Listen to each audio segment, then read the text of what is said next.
तो hello guys, कैसे हैं आप सब लोग। तो जैसे हमने लास्ट एपिसोड में देखा था, हमारा एमसी माना इन्वेस्टमेंट पील कंज्यूम करने के बाद डंजन के अंदर चला गया था, जहां जाने के बाद उसको नाइट शैडो का सामना करना पड़ा था, जिससे उसे लड़ने में काफी ज्यादा प्रॉब्लम हो रही थी। और यहीं से हमारा सीरीज का पार्ट 6 शुरुआत होता है और हम देखते हैं कि एक जोरदार धमाके के बीच हमारा एमसी जेन राहत की सांस लेता है और उसके चेहरे पर एक सेटिस्फाइड स्माइल होती है और वो बोलता है, finally got it you fucking bastard. और वो विशाल मॉन्स्टर आग की लपटों में जल रहा था और दर्द से चीख रहा था। लेकिन तभी दोस्तों जेयुन को अपने पीछे कुछ अजीब सी आहटें सुनाई देती है। जैसे ही वो मुड़कर देखता है, उसके होश उड़ जाते हैं। वहाँ वही अनडेड मॉन्स्टर खड़े थे जिनसे वो पहले लड़ चुका था। वो तुरंत अपनी सेक्रीफाइस स्किल को एक्टिवेट करता है और सिस्टम उसे बताता है कि सेक्रीफाइस स्किल अब तक ऑफेंसिव स्किल में बदल गई है और अब वो लाइट जजमेंट का इस्तेमाल कर सकता है। टाइमर पर अब सिर्फ 3 मिनट और 26 सेकंड बचे हैं। जेन आसमान से तेज रोशनी की बारिश करता है, पूरा बैटलफील्ड उजाले में नहा जाता है। टाइमर घटता है और अब सिर्फ 10 सेकंड बचे हैं, 6 सेकंड बचे हैं। जेयुन की नजर नाइट शैडो के गिरते हुए शरीर पर जाती है, जिसे देखने के बाद वो राहत की सांस लेता है। और जैसे ही टाइमर 3 सेकंड तक पहुंचता है, सिस्टम अनाउंस करता है, you defeated the dungeon boss, और उसे एक टाइटल भी मिलता है, one who has overcome the first trial. दूसरी तरफ हेल, जो यह सब देख रही थी, मुस्कुराते हुए कहती है, लगता है जेयुन को चुनने के पीछे कोई वजह थी। वो हाथ बढ़ाती है और जेयुन से कहती है, अब मेरे टेम्पल में आ जाओ। जेयुन को कुछ एक्सपी भी मिलता है, जो कि क्राफ्टिंग आइटम होता है, जिसका नाम नाइट शैडो कोर होता है, और एक इक्विपमेंट भी मिलता है जिसका नाम शैडो आर्मर होता है। साथ ही उसे बताया जाता है कि उसने 3 लेवल्स का फायदा पाया है। सिस्टम अब कंफर्म करता है कि हेल उसे अपने टेम्पल में बुला रही है। कुछ देर बाद जेयुन एक मैसिव इंटरेस्ट के सामने टेलीपोर्ट हो जाता है, जो हेल के टेम्पल की तरफ थी। जैसे ही वो एंट्री की तरफ बढ़ता है, अंधेरे से एक ह्यूज मॉन्स्टर उस पर झपटता है। डर के मारे जेयुन पीछे की तरफ चला जाता है, लेकिन तभी हेल उस मॉन्स्टर को पुकारती है, गार्मर, हमारे गेस्ट को अंदर ले आओ। जेयुन गार्मर के साथ अंदर जाते हुए मन ही मन बोलता है कि फाइनली मैं यहाँ पहुंच गया। और अंदर जाते ही गॉडेस हेल को जोर से आवाज देता है कि हेल, मैं आ गया हूँ तुमको देखने के लिए। हेल मुस्कुराते हुए कहते हैं, मुझे नहीं लगा था कि तुम सच में ट्रायल पूरा कर लोगे, बधाई हो, तुमने एडवर्सरी की किस्मत को साबित कर दिया है। कंफ्यूज जेयुन पूछता है, तुमने मुझे नॉर्मल सिस्टम क्यों दिया है और यह ट्रायल क्यों करवाया? हेल सिर्फ मुस्कुराती है और कहती है, क्योंकि तुम्हें एक एडवर्सरी के तौर पर ग्रो करना होगा। जेयुन फिर पूछता है, क्यों सिर्फ मैं ही चूजन एडवर्सरी हूँ? हेल जवाब देती है, क्योंकि तुम पैदा ही उसी किस्मत के साथ हुए थे, एसर के विरुद्ध खड़े होने के लिए और उस भगवान ओडिन को खत्म करने के लिए। लोकी और बाकी सब यह एक्सपेक्ट कर रहे हैं। जब जेयुन कहता है कि उसे कुछ समझ में नहीं आ रहा, हेल जवाब देती है, समझने की कोई जरूरत नहीं है, क्योंकि हमें खुद भी उम्मीद नहीं थी कि ऐसा होगा। जेयुन गुस्से में आ जाता है और तभी हेल उसकी होठों पर उंगली रखते हुए बोलती है, तुम्हें शायद लगता है कि तुम रॉन्ग हो, क्योंकि तुम्हें समझ में नहीं आ रहा है कि देवताओं के इशारों पर क्यों चलना पड़े। वो उसे करीब आती है, जैसे कि उसे किस करने वाली हो, और कहती है, यह सिर्फ एसर के विरुद्ध देवताओं की बात नहीं है। और वो अचानक उसे एक पोर्टल में धक्का दे देती है। उसके जाते जाते ही वो कहती है, दुनिया अब अपने अंत के करीब बढ़ रही है और ओडिन सब कुछ कंट्रोल करना चाहता है। उसे रोकने के लिए प्रोफेसी की एडवर्सरी की ताकत चाहिए। और पोर्टल से गिरते हुए जेयुन चिल्लाता है, रुको, मेरे पास और भी सवाल हैं। लेकिन हेल बस इतना ही कहती है, मजबूत बनो, क्योंकि मैं इंतजार करूंगी हमारी असली मुलाकात का। जेयुन टेलीपोर्ट हो जाता है। वहीं हेल एक मिस्टीरियस फिगर की तरफ मुड़ती है और कहती है, तुम अब तक देख रहे हो, जबकि मैंने तुम्हें बुलाया भी नहीं था। तभी रियल वर्ल्ड में जेयुन जमीन पर धड़ाम से गिरता है और फ्रस्ट्रेशन से भर जाता है और बोलता है कि डैम इट, ये सिचुएशन फिर से आ गई। आखिर लास्ट में वो मेरे किसी भी क्वेश्चन का जवाब नहीं दी। तभी सिस्टम अनाउंस करता है, यू हैव रिसीव्ड हेल्स गिफ्ट, जो कि हेल ब्लेसिंग है, जिसकी एबिलिटी ये है कि तुम्हारे ऊपर किसी भी एबनॉर्मल स्टेटस को न्यूट्रलाइज कर देगा। वहीं दूसरी ओर एक बूढ़ा आदमी जो हेल को स्पाई कर रहा था सामने आता है और बोलता है कि माफ करना, लेकिन जब सुना तुम उस लड़के से मिल रही हो तो खुद को रोक नहीं पाया। वो पूछता है, उससे मिलकर कैसा लगा? हेल जवाब देती है, पता नहीं, कहना अभी जल्दी होगा, एडवर्सरी ने अभी बस पहला कदम रखा है। हेल मानती है कि लड़का उसकी एक्सपेक्टेशन से ज्यादा ग्रो हुआ और स्टिग्मा के बावजूद सर्वाइव कर पाया है। बूढ़ा आदमी खुश होता है कि लड़का अच्छा कर रहा है। हेल अब उससे पूछती है, अब बताओ तुम मुझसे क्या चाहते हो? मिमिर कहता है, पता नहीं, तुम किस बारे में बात कर रही हो? हेल उसे एक्सक्यूज करती है, acting arrogant till the end. Mimir मान जाता है, ठीक है, मैं तुम्हें धोखा नहीं दे पाया। हेल फिर कहती है, एडवर्सरी की लेफ्ट आई वही है जिसे ओडिन ने वेल ऑफ विजडम में सेक्रीफाइस किया था। उसे पूरा यकीन है कि लोकी और मिमिर उसे कुछ छुपा रहे हैं। मिमिर कहता है, मैं बताना तो चाहता हूँ, पर अभी सही वक्त नहीं है। हेल उसकी बातों से सहमत होती है और बोलती है कि ठीक है, मैं इंतजार करूंगी, लेकिन मैं हाथ पर हाथ रखकर नहीं बैठ सकती। जब मिमिर पूछता है, अब क्या करोगी? हेल जवाब देती है, एडवर्सरी अभी इमेच्योर है। प्रोफेसी कहती है कि उसे कई हार्डशिप से गुजरना पड़ेगा और उसे चाहिए एक गाइड। फिर हम कुछ दिन बाद का सीन देखते हैं। मिल्स एकेडमी में एडमिशन के 7 दिन पहले जेयुन एक लड़की के साथ स्टोर में कुछ सामान लेने आया था। वो नोटिस करती है कि जेयुन कुछ ठीक नहीं लग रहा है और पूछती है कि क्या कुछ चल रहा है उसके दिमाग में, लेकिन हमारा लड़का कहता है, नहीं, कुछ ऐसा नहीं है। फिर वो उसे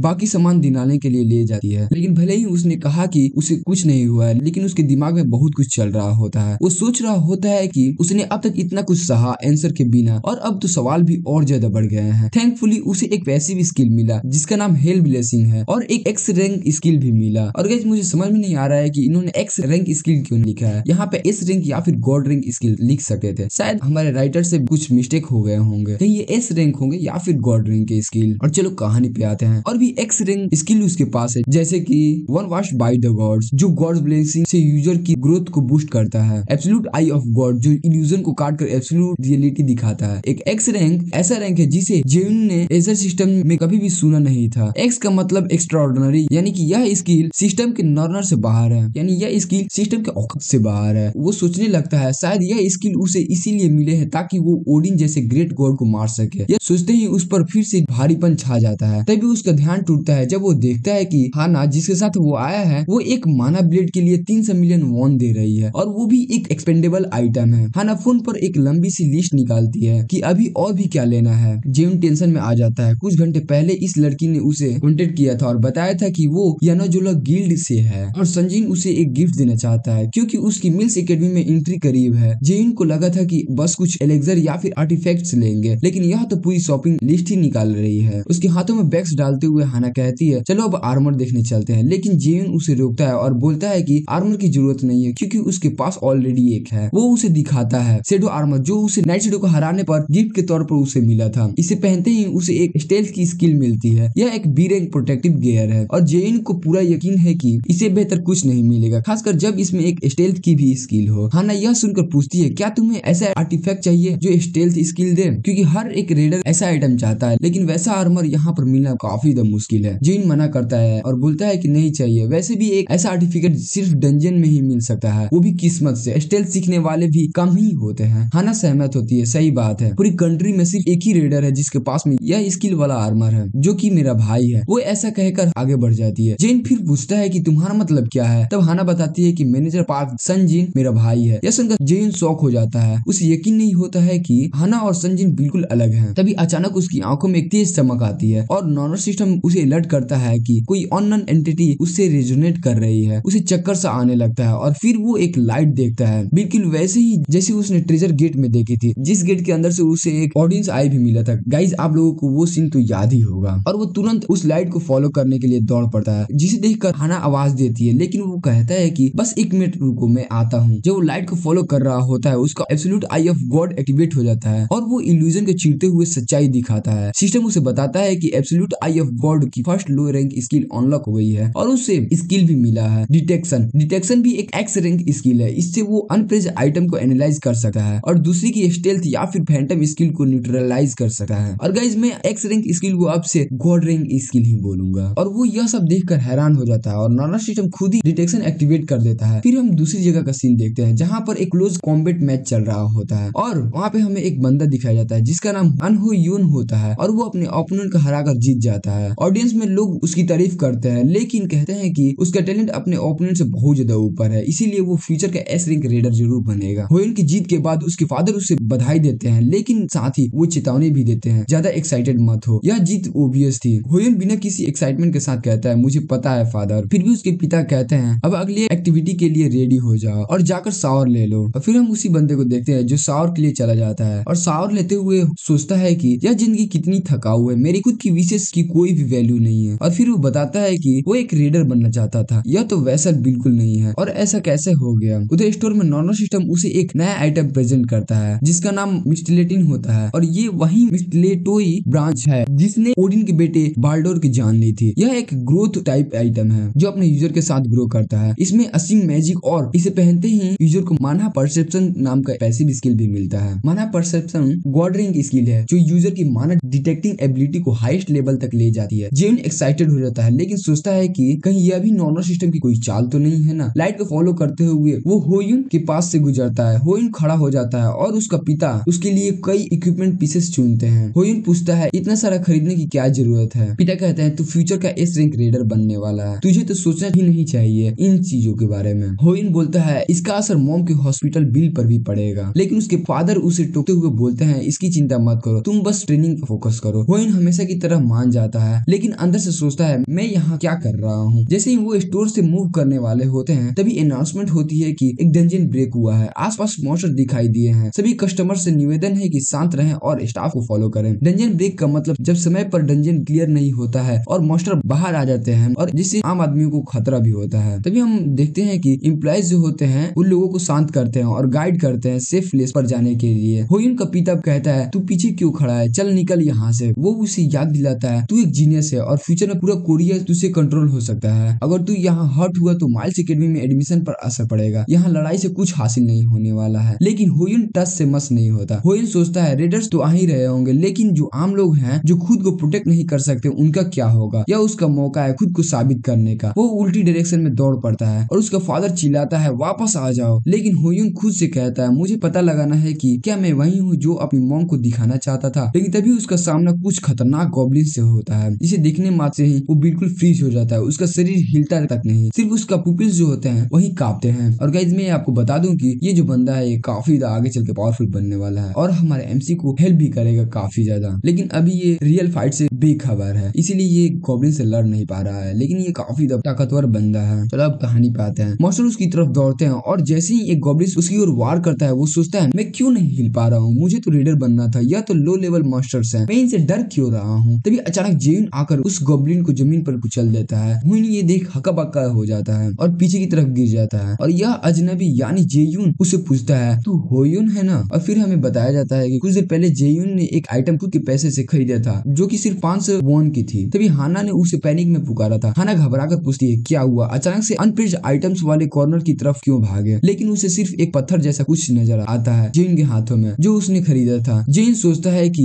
क्या यह वाकई बाकी लोगों को बस एक नॉर्मल पत्थर लग रहा है, लेकिन वो कुछ एक्सप्लेन नहीं करता और कैजुअली बोलता है कुछ नहीं। उसी वक्त स्पीकर से अनाउंसमेंट होती है कि पास के डिपार्टमेंट स्टोर में एक डंजन ब्रेक हुआ है। हाना कुछ कह पाती उससे पहले जेयुन फिर से दौड़ पड़ता है। वो स्टोर की खिड़कियां तोड़कर कूद जाता है। जैसे ही नीचे की तरफ लैंड करता है उसके नीचे गॉब्लिन्स का पूरा एक ग्रुप होता है, जिन्हें देखने के बाद हमारा एमसी होली एरोस की बारिश कर देता है और काफी सारे गॉब्लिन्स वहीं पर ही ढेर हो जाते हैं। बाकी सब उसे हैरानी से देखते हैं, लेकिन जेन रियलाइज करता है कि गॉब्लिन्स की संख्या उसकी एक्सपेक्टेशन से काफी ज्यादा है। शायद कैजुअलिटीज के बिना इन्हें रोक पाना बिल्कुल भी आसान नहीं होने वाला है। पर वो लाइटिंग चेन एक्टिवेट करता है और होली एरोस की बारिश करना शुरू कर देता है। जेन शहर में आगे कूदता है और देखता है कि होयुन कई गॉब्लिन्स से घिरा हुआ है। वो गॉब्लिन्स पर कूद पड़ता है जो होयुन पर अटैक करने ही वाले होते हैं। जेन थोड़ा कंफ्यूज होकर पूछता है तू अनहो यून है ना। उसने एक्सपेक्ट नहीं किया था कि उसे इस अनफॉर्चुनेट जीनियस से ऐसी जगह पर मुलाकात होगी। होयुन अब भी डरा हुआ होता है और पूछता है कि तुम कौन हो, लेकिन जेन कोई जवाब नहीं देता। वो बस कहता है मुझे तेरी हेल्प चाहिए। तभी होयुन एक गॉब्लिन को देखता है जो जेयुन के पीछे होता है और चिल्लाता है पीछे देखो। जेन बिल्कुल भी हिलता तक नहीं और बस कामली कहता है पता है, और बिना पीछे देख लाइटनिंग चेन एक्टिवेट करके उस ज़ॉम्बी जैसे गॉब्लिन के शरीर को चीर डालता है, जिसे देखकर होयुन हैरान रह जाता है। फिर जेयुन होयुन को समझाता है हमें मॉन्स्टर को रेसिडेंशियल एरिया तक पहुंचने नहीं देना है और फिर बोलता है क्या तू यूं ही जमीन पर बैठा रहेगा। होयुन एकदम से उठ जाता है, उसे खुद भी नहीं पता था, लेकिन जैसे ही उसने यह वर्ड सुना उसका डर एकदम से गायब हो गया। यही तो होता है एक रेडर, और अभी उसे लोगों को बचाना है। आगे बढ़ते हुए दोनों एक और गोब्लिन ग्रुप से टकराते हैं। जेन पूछता है तुझे टॉन्ट यूज करने आता है ना। होयुन थोड़ा कंफ्यूज हो जाता है। जेन समझाता है टॉन्ट एक ऐसी स्किल है जो आसपास के एनिमीज को प्रोवोक करती है। तेरा काम है मॉन्स्टर का ध्यान अपनी तरफ डाइवर्ट करना, क्या तुम कर पाएगा। होयुन सिर हिलाकर कहता है हाँ मैं कर लूंगा। वो अपना स्वॉर्ड समन करता है और अब हेजिटेट नहीं करता। वो टॉटनिंग रोड एक्टिवेट करता है। एक जोरदार रोड के साथ वो तलवार जमीन में गाड़ देता है और 50 मीटर की रेडियस के अंदर सारे मॉन्स्टर उसकी तरफ देखने लगते हैं। जेन को रियलाइज होता है टॉटनिंग रोड या तो टॉट से भी ज्यादा हायर लेवल की स्किल है, पर वो हैरान रह जाता है कि होयुन इसे रिपीटेडली यूज कर पा रहा है। उसे अपनी पास्ट लाइफ याद आती है। रिग्रेस होने से पहले होयुन सिर्फ एक बी रैंक रेडर बन पाया था। शायद उसकी डाउनफॉल की वजह उसकी वीक मेंटेलिटी थी, इसीलिए उसे कहा जाता था अनफॉर्चुनेट जीनियस। पर जेयुन को यकीन है कि कमजोर मेंटल स्टेट को बदला जा सकता है। वो लाइटनिंग चेन एक्टिवेट करता है और सोचता है होयुन एक वैल्यूएबल कार्ड है जिसे मैं फ्यूचर में यूज कर सकता हूँ। जेन प्रपोज करता है चल जल्दी खत्म करते हैं, और होयुन एक्साइटेड होकर एग्री कर जाता है। जेयुन की चेन्स गोब्लिन को चीरती जाती है। होयुन अपनी स्वॉर्ड से उन्हें काटता जाता है। कुछ ही देर में जमीन पर गोब्लिन्स की लाशें बिखरी पड़ी होती है। तभी एक रेडर वहाँ पहुँचता है और शॉक होकर पूछता है यह सब क्या हुआ यहाँ पर। होयुन और जेयुन उसे ब्लैंक एक्सप्रेशन के साथ देखते हैं। वो आदमी खुद को इंट्रोड्यूस करता है कि मैं रेडर एजेंसी से पाक क्यों हूँ, और पूछता है कि क्या यह सब तुम दोनों ने ही किया है। जेन की तरफ देखकर होयुन जवाब देता है हाँ हम दोनों ने नहीं किया है, पर इसने ज्यादा किया है। क्यों उसकी शक्ल पहचान लेता है। अरे तुम वही लड़के हो ना जो अभी स्कूल में इंटर करने वाला है, जिसका नाम होयुन है। और वो जेयुन की तरफ भी देखता है और सोचता है कि यह दोनों इतने छोटे हैं फिर भी इसने इतने सारे मॉन्स्टर को अकेले ही मार दिया है। वो खुद से कहता कहता है अब मैं यह हायर अप्स को कैसे एक्सप्लेन करूंगा। जेन उसे रोकता है और बोलता है कि तुमसे मुझे एक बात करनी थी, तुम एजेंसी को बोलो कि तुमने सब संभाल लिया है। क्योंकि यह सुनकर हक्का बक्का रह जाता है और बोलता है कि लेकिन यह तो लॉ वायलेशन होगा। जेन जवाब देता है तब होता अगर किसी ने देखा होता कि क्या हुआ है। क्योंकि थोड़ी देर सोचता है और फिर कहता है ठीक है मैं इसे लोकी रखूंगा, लेकिन तुम दोनों को रिवार्ड जरूर मिलेंगे। पर जेन कहता है मुझे नहीं चाहिए, सारे रिवार्ड्स होयुन को दे दो और मेरा नाम मेंशन भी मत करना, क्योंकि यानोल्जा जो है वो मुझे स्पॉन्सर कर रही है और मुझे पैसे की कमी नहीं है और माल से इनरोलमेंट भी आ रहा है। वो चाहता है कि होयुन उस पर एक फेवर का कर्जदार रहे जो भविष्य में उपयोगी हो सकता है। क्योंकि पूछता है और कुछ, जेन जाने लगता है लेकिन होयुन पीछे से पूछता है क्या मतलब था तुम्हारा, तुमने ही तो सब कुछ किया है अकेले। जेन रुकता है और सॉफ्टली कहता है मेरी अपनी सर्कमस्टांसेस है, असल में वो नहीं चाहता है कि उसके एक्शंस उसके फादर को पता चले। अब जब मैं मैजिक पर फोकस कर रहा हूँ तो अभी लो प्रोफाइल रहना जरूरी है, रिवेंज धीरे और चुपचाप होना चाहिए। वहीं होयुन सोचता है कि क्या मैं इस क्रेडिट को स्वीकार कर लूं, अगर इसे मेरी माँ की बीमारी का इलाज हो जाए तो शायद सही होगा। उसका ड्रीम था कि ऐसा रेडर बनना जिसे कि दूसरे के सामने शर्मिंदा ना होना पड़े, पर अगर यह चांस छोड़ दिया तो माँ की मौत भी हो सकती है। जेन उसे देखकर समझता है यह सिर्फ प्राइड की बात नहीं है, कुछ और भी है। वो कहता है सोच लो तेरी एक्शंस उस रिवार्ड के लायक थी, अगर तू नहीं होता तो कोई मारा जा सकता था। होयुन जेन के बात से सहमत होता है और बोलता है कि तुम सही कह रहे हो, अगर मैंने यहाँ पर हेजिटेट किया तो मेरी माँ की मौत भी हो सकती है। और वो जेन से वादा करता है कि कभी न कभी वो उसका फेवर लौटा देगा। जेन जाने लगता है लेकिन होयुन पूछता है कि तुम्हारा नाम और कांटेक्ट नंबर क्या है। जेन हंसता है और बोलता है कि फॉर्मल मत बनो, हम दोनों सेम उम्र के हैं और हम दोनों जरूर माइल्स एकेडमी के कैंडिडेट्स भी बनेंगे और जल्द ही मिलेंगे। फिर हम कुछ दिन बाद का सीन देखते हैं जहाँ पर माइल्स एकेडमी का एनरोलमेंट हो रहा होता है। भीड़ में जेन और यूजुंग खड़े होते हैं। कुछ स्टूडेंट होयुन को सपोर्ट करते हैं और बोलते हैं कि अरे ये वही जीनियस वॉरियर है ना, ये तो बिल्कुल अलग स्पीसीज लग रहा है। एक खूबसूरत लड़की उसके पीछे खड़ी होती है जिसका नाम सियोना होता है, जिसे देखकर जेन उसे पहचान लेता है और बोलता है कि अरे ये वही पॉपुलर राइडर है ना, अगर उसे भी अपनी टीम में लाया जा सके तो। पर वो जानता है कि सियोना बाकी लोगों से अलग है और फिर वो बोलता है कि उसे फोर्स करने की जरूरत नहीं है, मेरे पास ऑलरेडी काफी सारे रिसोर्सफुल लोग हैं। तभी यूजुंग मजाक करती है और बोलती है कि तू इतनी देर से उसे घूर क्यों रहा है, ये काफी डिस्गस्टिंग लग रहा है। जेन कैजुअली जवाब देता है क्या बकवास बोल रही हो। तभी एक आदमी पोडियम पे आता है और बोलता है कि वेलकम कैंडिडेट्स, मैं चेयरमैन गोजाइन हूँ। जेन उसकी शक्ल पहचान लेता है और मनी मन सोचता है कि इस कमीने ने किम यूजुंग के साथ बहुत ज्यादा गलत किया था। वो यूजुंग की तरफ मुड़कर सॉफ्टली कहता है स्ट्रॉन्ग रहना तुम, माइल्स एकेडमी में क्या हो जाए कोई नहीं जानता है। यूजुंग मुस्कुराकर जवाब देती है तुम चिंता मत करो, मैं बहुत अच्छा करने वाली हूँ। और फिर हमें बताया जाता है कि एडमिशन लेने के बाद किम यूजुंग जीनियस लड़की साबित हुई जिसने मैजिक रैंक में टॉप 3 में अपनी जगह बना ली। यह सोचने के बाद जेन खुद को वादा करता है कि इस बार वो उसे मरने नहीं देगा। चेयरमैन गोजा माइल्स एकेडमी की इंट्रेंस सेरेमनी की शुरुआत का ऐलान करता है और फिर एक सरकास्टिक मुस्कान के साथ कहता है कि उसने एक स्पेशल इवेंट भी तैयार किया है जो कि एक गेम है जिसमें सीनियर्स और फ्रेशर्स एक दूसरे के नेम टैग एक डेमी प्लेन में चुराएंगे। जब वो ऐलान करता है कि फ्रेशरमैन हंट शुरू होगी तो एक मैजिक सर्कल स्टूडेंट की पैरों के नीचे प्रकट हो जाता है। यूजुंग डर के मारे उछल जाती है और तभी हमारा लड़का जेयुन उसका हाथ पकड़ लेता है क्योंकि ऐसी सिचुएशन में अलग होना बहुत ज्यादा खतरनाक हो सकता है। उधर मैनेजर पाक संग चीन को याद आता है कि आज जेयुन की इंट्रेंस सेरेमनी है। संजी सोचती है कि क्या वाकई टाइम हो गया है और बोलती है कि मैं तो उसे मैसेज करके गुड लक विश करना चाहती थी, लेकिन फिर उसे रियलाइज होता है कि अब वो मैसेज नहीं देख पाएगा। और गाइस इसी के साथ हमारा आज का एपिसोड कंप्लीट हो जाता है। तो क्या हमारा एमसी माइल्स एकेडमी का इंट्रेंस एग्जाम क्लियर कर पाएगा और फिर आगे क्या होता है, क्या वो यूजुन को बचा पाएगा मरने से? इसे देखने के लिए हमारा देखिए नेक्स्ट एपिसोड। और हाँ, चैनल को लाइक एंड सब्सक्राइब कर देना जिससे हमको कुछ सपोर्ट भी मिलेगा और कमेंट में जरूर बताना कि आज का एपिसोड आप लोगों को कैसा लगा। और फिर मिलते हैं नेक्स्ट एपिसोड में, तब तक के लिए बाय बाय।